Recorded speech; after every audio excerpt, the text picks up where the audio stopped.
আমার মন মজাইয়া রে, বলছি তো আমরুকের রস, দিল মজায়া মুর্শিদ নিজের দেশে যায়। শরীর লারা সারা দেয়, আবেগে বলেন আমার মন মজাইয়া রে, দিল মজায়া মুর্শিদ নিজের দেশে যায়। ও মুর্শিদ হো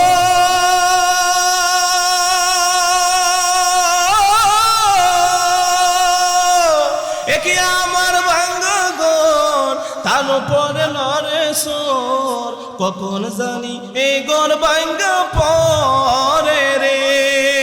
ঠিক না বেটি? ও মুর্শিদ হো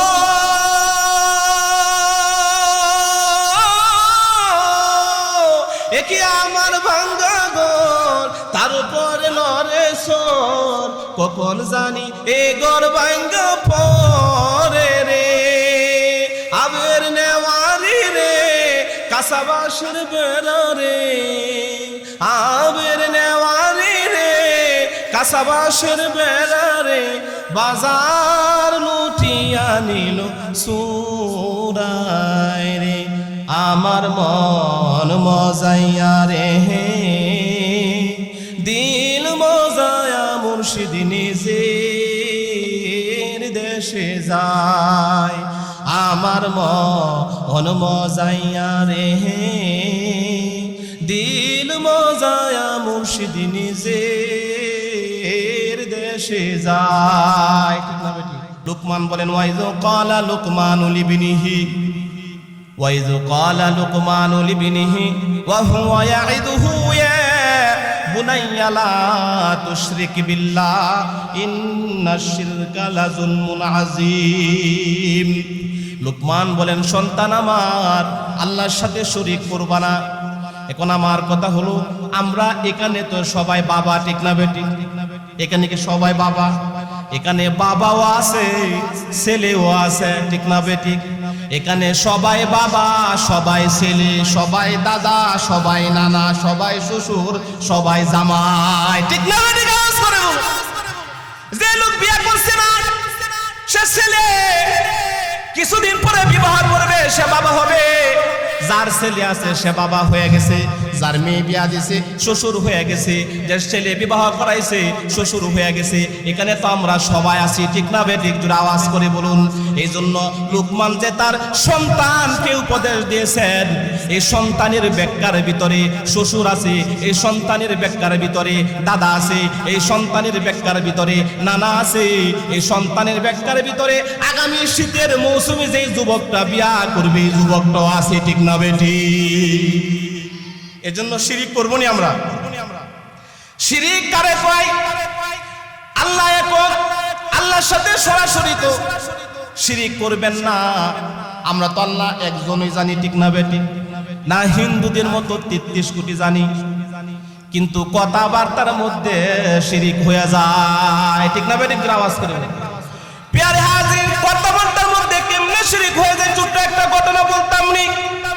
আমার বাবা মুসা কালিমুল্লাহ তুর পর্বতে যখন আল্লাহ রাব্বুল আলামিনের সাথে কথা বলতে গিয়েছেন, মুসা কালিমুল্লাহ বলেন রাস্তার মধ্যে একজন আশেকে কুদার সাথে সাক্ষাৎ হয়ে গেছে।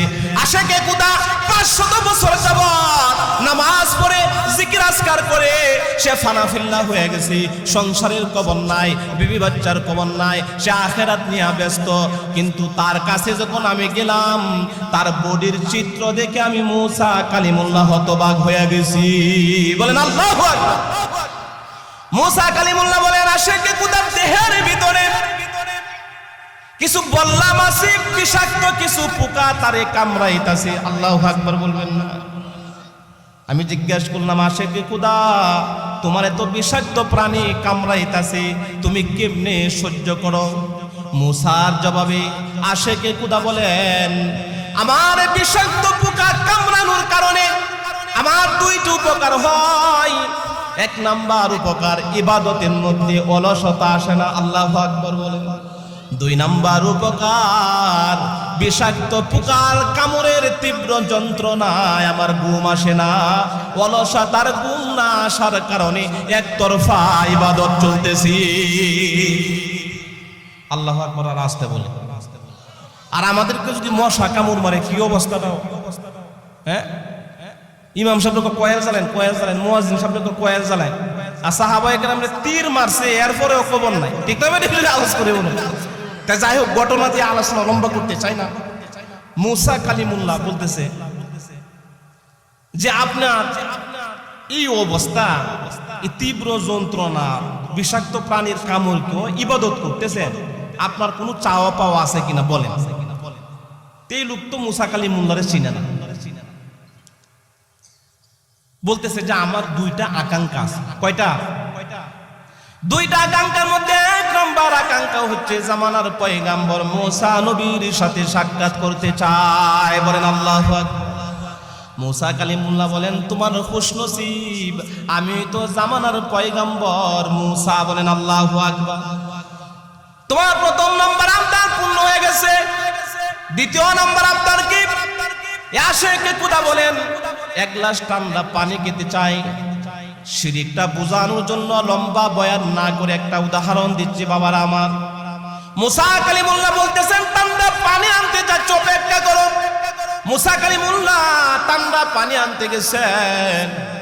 পেয়ারে হাজির ওই দিক দিয়া আল্লাহ রব্বুল আলামিন আজরাইলকে বলে, আজরাইল যা, দেরি করবি না, ঠান্ডা পানি পান করার পূর্বে আমার আশেক বান্দাদার জান বীর কইরা নে। বলেন আল্লাহু আকবার।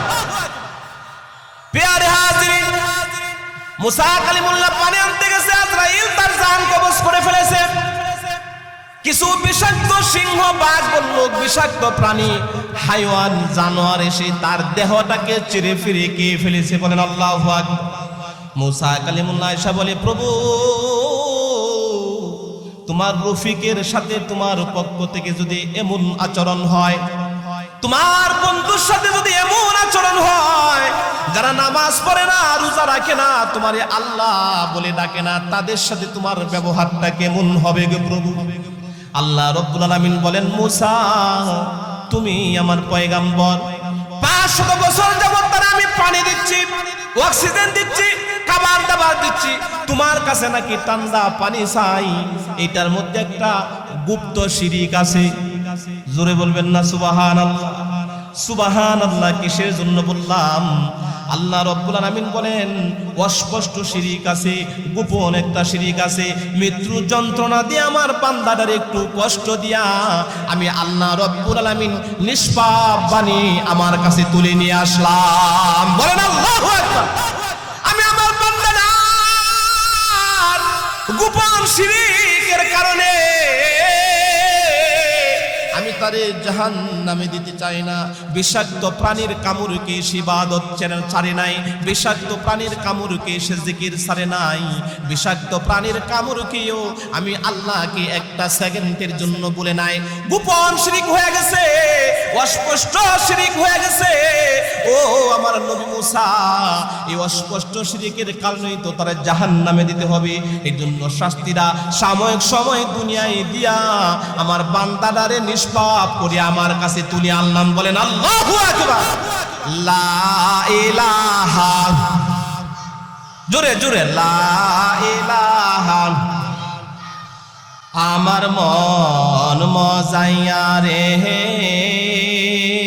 বলছি তো আমলুকের রস, দিল মজায়া মুর্শিদ নিজের দেশে যায়। শরীর লারা সারা দেয়, আবেগে বলেন আমার মন মজাইয়া রে, দিল মজায়া মুর্শিদ নিজের দেশে যায়। ও মুর্শিদ হো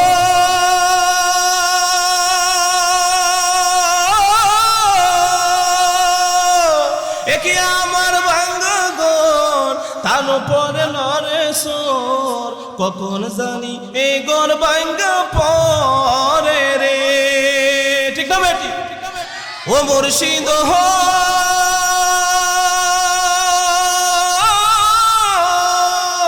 একে আমার ভাঙ্গা গন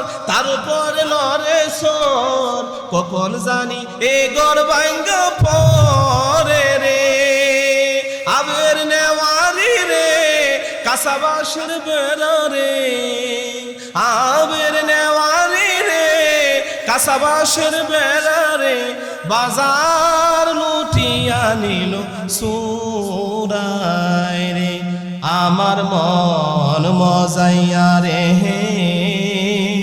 দিল মজায়া মুর্শিদ নিজের দেশে যায়, আমার মন মজাইয়া রে, দিল মজায়া মুর্শিদ নিজের দেশে যায়। ঠিক না বেটি? খারাপ লাগছে? হ্যাঁ, অতৃপ্তি লাগতেছে? মাঝে মাঝে কিছু ট্যাবলেট টুবলেট দিয়া মনটারে ফ্রেশ করানো লাগে। ঠিক না বেটি? একটু আওয়াজ করে নি। প্যারে হাজির সুখে থাকার জন্য 5টা বিষয়ের উপরে আমল করতে হবে। ট্যাবলেট মানায়া দিমু, আপনারা সাথে নিয়ে যাবেন, সময় বুঝা এটাকে ব্যবহার করবেন। ঠিক না বেটি? সময় বুঝা না, যতদিন বেঁচে থাকবেন যদি 5টা উপদেশের উপরে আমল করবেন সুখে থাকবেন। 1 নাম্বার উপদেশ, আল্লাহর সাথে শরীক না করার জন্য লুকমান বলছেন, দুনিয়ার কোনো মানুষ যদি আল্লাহর সাথে শরীক করে, আল্লাহ রাব্বুল আলামিন বলেন সবার তওবা কবুল করমু। যে নাফরমান আমার সাথে শরীক করেছে, অংশীদার স্থাপন করেছে, আল্লাহ রাব্বুল আলামিন বলেন এই নাফরমানকে আমি ক্ষমা করব না। তাহলে শিরক যদি করে ফেলে, কথার মাধ্যমে হোক, আচরণের মাধ্যমে হোক, সরাসরি হোক, ফিরের ফায়ে সিজদা দিয়া হোক, বটগাছের গোড়ায় সিজদা দিয়া হোক, এরকম ভাবে শিরক করলে আখিরাত আছে না বরবাদ? তাহলে আখিরাতে কি আপনি সুখী না দুঃখী? যে লোক আখিরাতে অসুখী সে তো দুনিয়াতেও অসুখী। ঠিক না বেটি? তার মানে সুখে থাকতে হলে দুনিয়াতে এবং আখিরাতে আল্লাহরে একক জানতে হবে, আল্লাহর সাথে কাউকে শরীক করা যাবে না। তাহলে 5টার 1টা। 2 নাম্বার, আমার ভাইরা, লুকমান হাকিম তার সন্তানকে বলেন, ইয়া বুনাইয়া ইন্নাহা ইন তাকুম মিসকালা হাববাতিন মিন খারদালিন ফাতাকুন ফি সাখরাতিন আও ফিস সামাওয়াতি আও ফিল আরদি ইয়াতি বিহাল্লাহ ইন্নাল্লাহা লাতীফুন খবীর। বলেন আল্লাহু আকবার। প্রিয় হাজিরিন, কুরআন থেকে আলোচনা করলে দিলের মধ্যে একটা মুহাব্বত সৃষ্টি হয়, দিলের ভিতরে ভয় সৃষ্টি হয়। সরাসরি তো কোরআন থেকে বলতেছি, কিন্তু আমার বলার বাচন ভঙ্গিটা এমন করতেছি যেন সবাই বুঝে। ঠিক না বেটি? আওয়াজ করে। 2 নাম্বার উপদেশ আকীদা সম্পর্কে। কত মানুষ আছে নামাজ পড়ে কিন্তু আকীদা ভালো না। হুজুর আকীদা কারে বলেন এটা জানার দরকার আছে না নাই? লম্বা ব্যাখ্যা কিন্তু আপনার সংক্ষিপ্ত ভাবে বলি। অনেকে মনে করে নবী হাজির নাজির, নবী গায়েব জানে। ঠিক না বেটি? কেউ আবার এই ফককে থাকলে রাগ করেন না, আগে বুঝবেন। একটু উদাহরণ দিন। কুরআনে এবং শরীয়তে আসছে যে বাবা যে মেয়েটারে বিয়া করে, ছেলে কিয়ামত পর্যন্ত এই বেডিরে আর বিবাহ করতে পারবে? কথা কোনা জোরে বলেন না। মনে করেন আপনি 20 বছর বয়সে বিয়ে করছেন, পরে এই বিডিরে একদিন সংসার কইরা আপনি ছেড়ে দিয়েছেন, একদিন কের বাচ্চা হয়ে গেছে গা। মনে করেন মনে করেন হয়ে গেছে, আর এটাই ধরে নিলাম বিবাহ করছেন, ছেড়ে দিয়েছেন, কিন্তু মনে করেন তার সাথে আপনার স্ত্রী সুলভ আচরণও করছেন না, শুধু বিবাহ করছেন। বুঝতে পারছেন বিষয়টা? আচ্ছা, এখন তার ছেড়ে দিয়েছেন, যেহেতু স্ত্রী সুলভ আচরণ করছেন না, বিবাহ কইরা বাসর করার আগে ছেড়ে দিয়েছেন, পরে 5 বছর পরে আরেকটা বিবাহ করছেন, দ্বিতীয় স্ত্রীর ঘরে একটা ছেলে হয়েছে। এখন এই দ্বিতীয় স্ত্রীর ঘরে ছেলে, আপনি যে 20 বছর বয়সে এক বিড়ি বিয়া করছেন, এই বিড়িরে কি বিয়া করতে পারবো? কথা কোনা কেন করতে পারতো না? আল্লাহ তাআলা বলেন এটা তোমাদের জন্য লজ্জা। তোমার বাপে তুমি ওইবের 5 বছর আগে এই জুলেখারে বিয়া করছে। কথা কোনা এই জন্য তুমি যদি বিয়া করো এটা শরম, সমাজের মানুষ তোমারে ভালো কইতো না, এই জন্য তুমি এটা কি করো না, বিয়া করো না। তোমার বাপে বিয়া করছে, এই জন্য বাপের একটা স্পেশাল মর্যাদা সম্মান আছে না নাই? আল্লাহ তাআলা বলেন বাপের যে সম্মান তার কিছু পার্সোনাল সম্মান আছে, স্পেশাল কিছু সম্মান আছে ছেলের কাছে আমি আল্লাহ নির্ধারণ করে দিয়েছি। যেমন তোমার বাবা জুলেখারে বিয়া করছিল, তুমি তোমার বাবা বিয়া করে আবার ছেড়ে দিয়েছে, 5 বছর পরে অন্য মহিলার ঘরে তুমি জন্ম নিছো, তুমি ছেলে আর জুলেখারে বিয়া করতে পারবা না।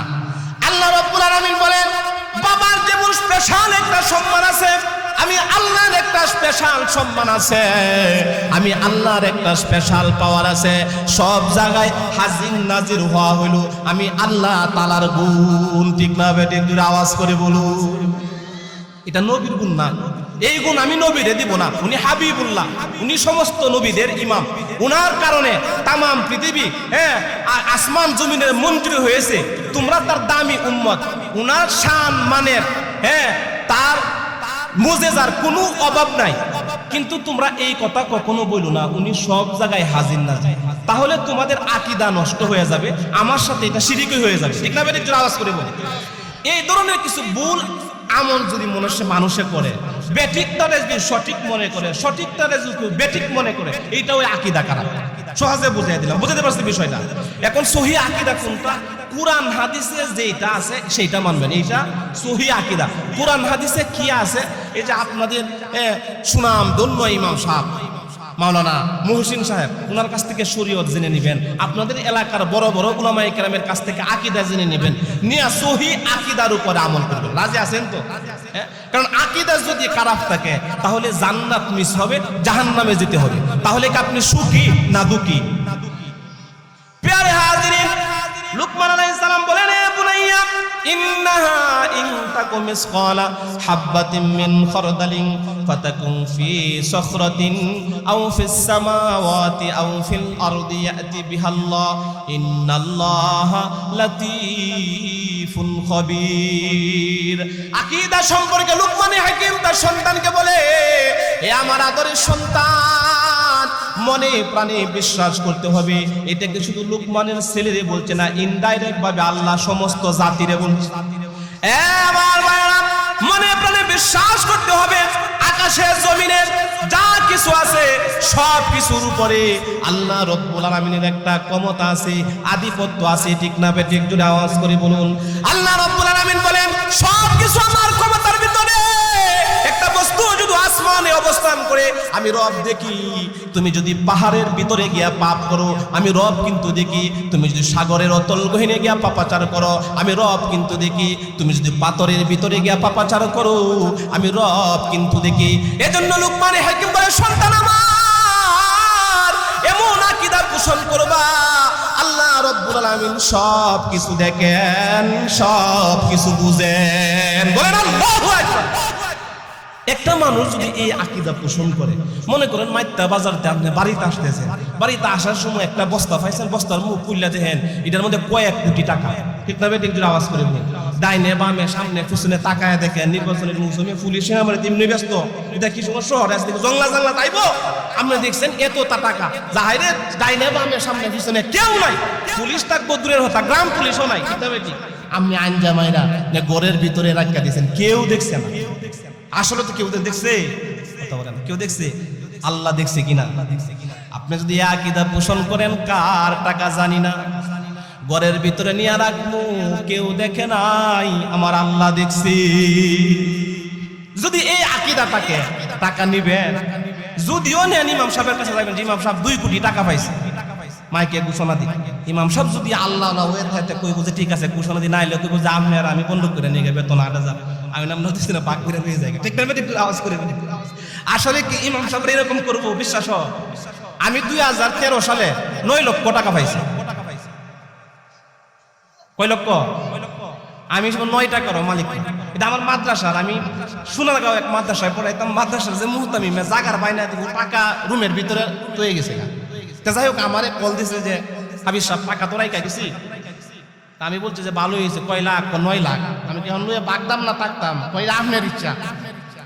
যাই হোক, এখন মূল কথা হচ্ছে আসলে টাকার প্রতি লোভ ছিল না। আর লোভ যে নাই, টাকার প্রতি লোভ নাই, অর্থের প্রতি লোভ নাই, এরকম লোক সমাজে আছে বাবারা? নাই।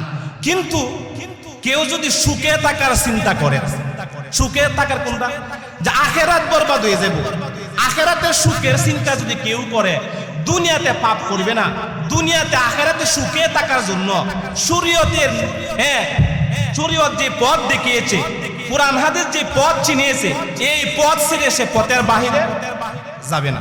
প্যারে হাজরিন, আমাদের ছেড়ে তাজ, আমাদের গর্ব। এই জন্য আমি আর কথা লম্বা করতে চাচ্ছি না। এ পর্যন্ত যে আলোচনা করেছি সহিগুলো মার্জান করে, ভুলগুলো আমল, আপনার ভুলগুলো মার্জান করে সহিগুলো আমল